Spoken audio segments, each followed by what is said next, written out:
Assalamualaikum warahmatullahi taala wabarakatuh. Alhamdulillah wa syukurillah wassalatu wassalamu ala rasulillah Muhammad ibn Abdillah wa ala alihi wa sahbihi wa mawalah. Teman-teman di seluruh Nusantara, ada kejadian ya, yang sangat mengejutkan warga NU, yang sangat di luar dugaan ya. Apa itu? Yaitu dipecatnya Kiai Imaduddin ya, sebagai pengurus PBNU di bidang LBM, Lembaga Bahsul Masail. Teman-teman ya, di seluruh Nusantara, saya sebagai warga NU, bahkan saya masuk di NU itu sudah lama ya, hampir sekitar 30 tahun ya. Jadi sudah banyak ya, banyak sesuatu yang sangat sering terjadi ya. Keputusan PBNU itu yang kontroversial ya, ya macam-macam lah, sejak dipecatnya ke Marzuki Mustamar ya, kemudian masalah proyek itu ya, kemudian yang sekarang ini masalah pemecatan Ki Imaduddin Utsman Al-Bantani. Nah, menurut saya seakan-akan tidak layak, bukan seakan-akan, dan tidak layak, karena yang layak itu kalau yang merugikan NU. Tapi kalau yang membela NU kok dipecat ya. Ki Imaduddin Utsman itu bersama kiai-kiai yang lain ya, itu membela NKRI dan membela sejarah NU ya, yang telah dibelokkan oleh Ba'alawi. Jadi menurut saya ya, yang membelokkan ya, itu yang dipecat, yang memalsukan makam itu yang dipecat, yang memalsukan sejarah itu yang dipecat, yang memalsukan sejarah NU itu sesungguhnya yang dipecat. Kemudian ya, Ki Imaduddin Utsman itu kan hanya meluruskan ya nasab suci dari Rasulullah Shallallahu Alaihi Wasallam. Jadi sebagai orang Islam ya, maka kita itu harus punya ya, kecemburuan yang besar terhadap kesucian dari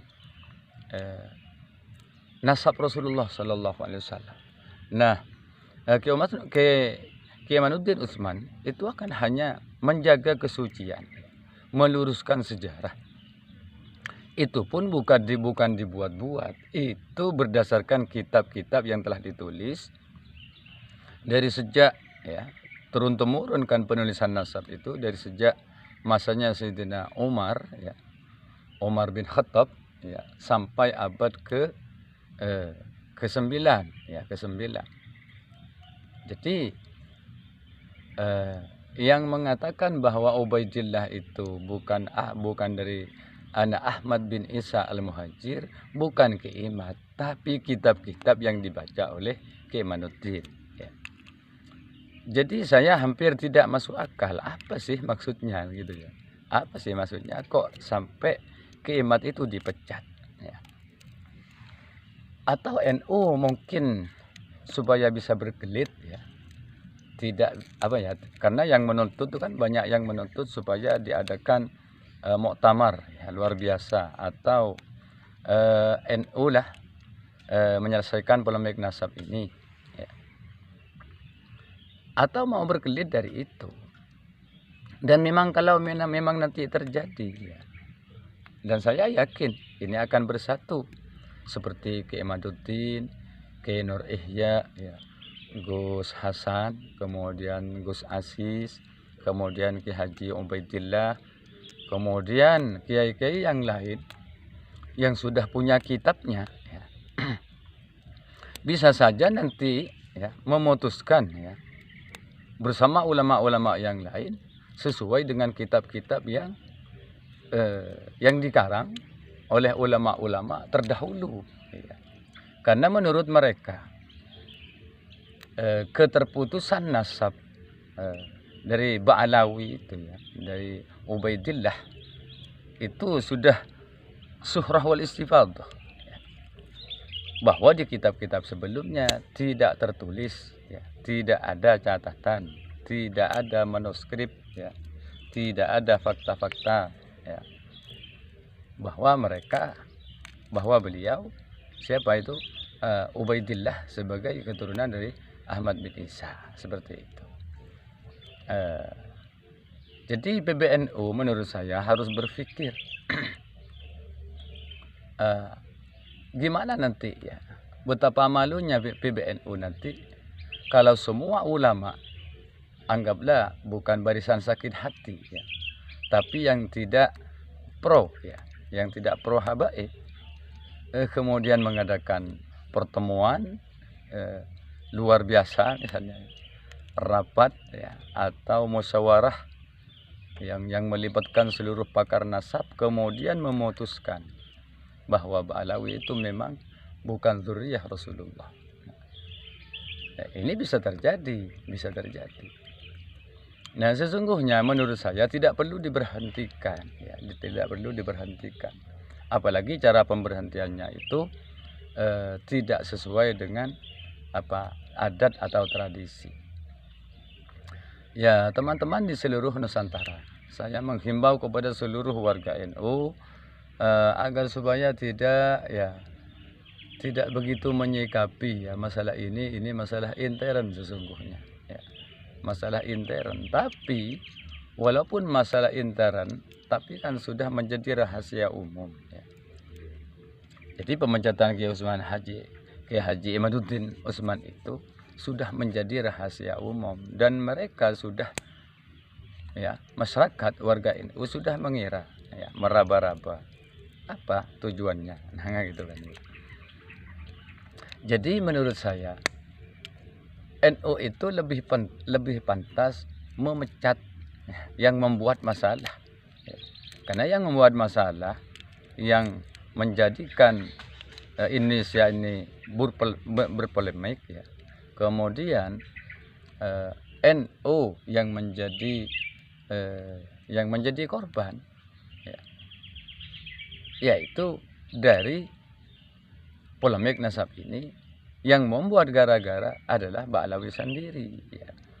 Karena bukan hanya sekarang polemik ini, sejak masanya Ki Hasyim Asy'ari, para habaib itu sudah minta ya kepada Belanda ya agar diberi gelar Sayyid seperti itu. Jadi ini sudah berapa kali ini sudah polemik ini terjadi ya. Nah, mungkin ke depan entah berapa tahun atau berapa puluh tahun kemudian atau 50 tahun kemudian ini akan terjadi lagi. Iya. Jadi menurut saya Nahdlatul Ulama itu kan kebangkitan ulama ya. Kebangkitan ulama, bukan kemunduran ulama. Kebangkitan kaum intelektual ya. Kaum cerdik pandai. Apa itu? Menguasai agama ya, dan ilmu-ilmu penunjang agama ya. Jadi Nahdlatul Ulama itu kebangkitan ulama, bukan kemunduran ulama. Kalau seperti sekarang bisa saja ini bukan kebangkitan ulama, tapi kemunduran ulama ya. Mengapa demikian? Karena seakan-akan ulama sudah menafikan karya-karya ulama sebelumnya ya. Apa itu? Yaitu kitab-kitab sejarah dan kitab-kitab nasab yang dikarang oleh ulama sebelumnya.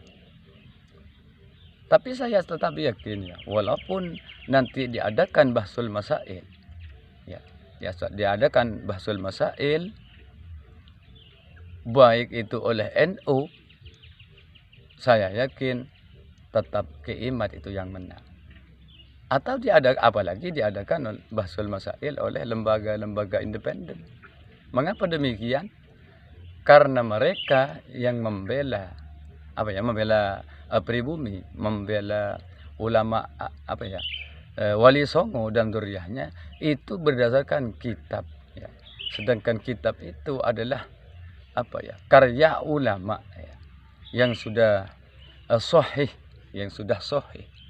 dan kitab-kitab yang sudah dianggap sahih. Jadi kitab-kitab yang sahih tidak akan dikalahkan oleh kitab-kitab yang dhaif. Sekian, semoga bermanfaat. Assalamualaikum warahmatullahi wabarakatuh.